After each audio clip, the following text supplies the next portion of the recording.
The Roman Catholic Church presents itself as a beacon of holy purity, tracing its lineage directly to the early apostles. But if you dig into the historical record, you find a very different origin story, one that starts in the crumbling ziggurats of ancient Babylon with a brutal, politically motivated murder.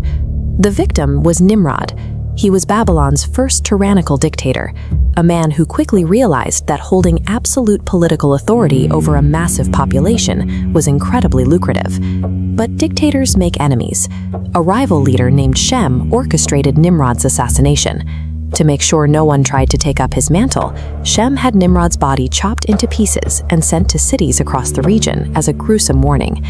This created an immediate crisis for Nimrod's widow, Semiramis. With her husband dead and his political apparatus dismantled, she was on the verge of losing all her accumulated wealth, her status, and most likely her life.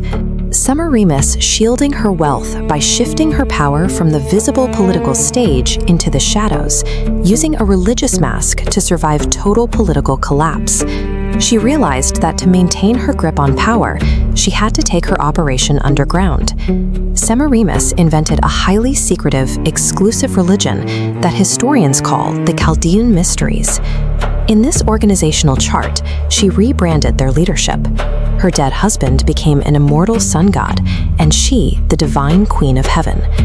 A barrier of mystery kept this intact. The priesthood monopolized sacred knowledge, demanding absolute loyalty. None of this was about actual faith or spirituality. It was a perfectly designed system of spiritual despotism, built specifically to keep the masses bound tightly to the ruling elites. Semiramis needed a way to guarantee that loyalty, so she introduced a specific control mechanism. Before anyone could be initiated into her cult, they had to sit in isolation and confess their deepest, darkest secrets to one of her priests. Through this pagan confessional, the priesthood gathered intelligence on the elite, turning private secrets into a ledger of political leverage.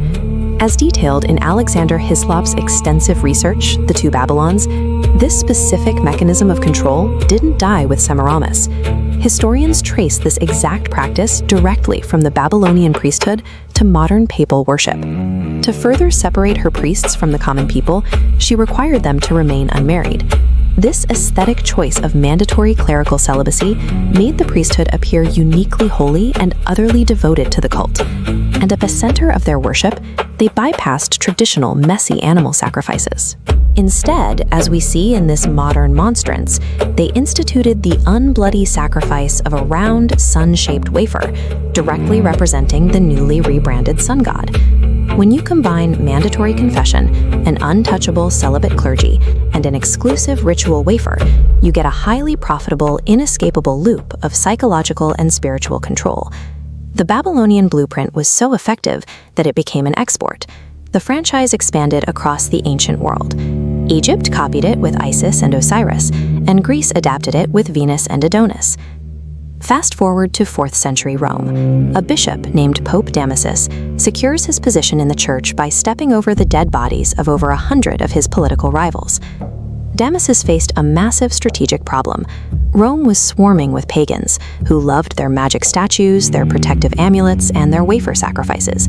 They had absolutely zero interest in adopting the strict simplicity of early Christianity. So Damasus executed a corporate merger. To appease the pagan majority, he assumed their highest religious title, Pontifex Maximus, bringing their authority structure directly into his church.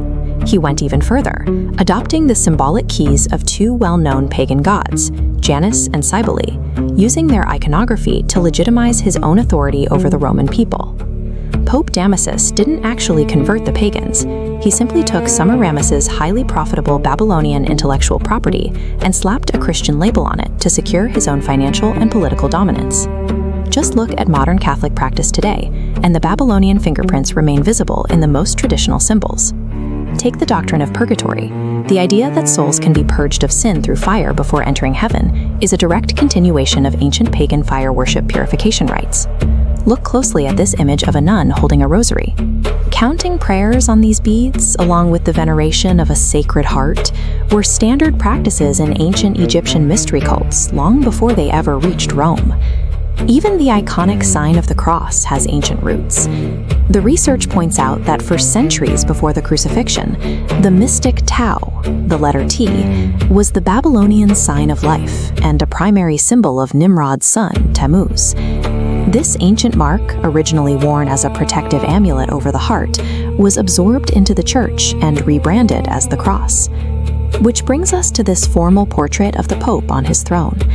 By holding the title of Sovereign Pontiff, the modern Pope sits as the literal, linear executive representative of those ancient Babylonian kings. When you check the receipts, almost every piece of pristine Catholic iconography turns out to be a recycled, blood-soaked asset originating from a Bronze Age dictatorship. By the time we reach modern-day St. Peter's Square, the merger Damasus initiated 1,600 years ago has scaled into a global power that still centers its authority on these ancient, rebranded assets. It proves that true world domination doesn't require massive armies or endless military conquest. You can achieve total control simply by hijacking the spiritual beliefs of your enemies. The Catholic Church didn't defeat ancient paganism. It bought out the competition, absorbed its most profitable mechanics, and executed the greatest corporate rebrand in human history.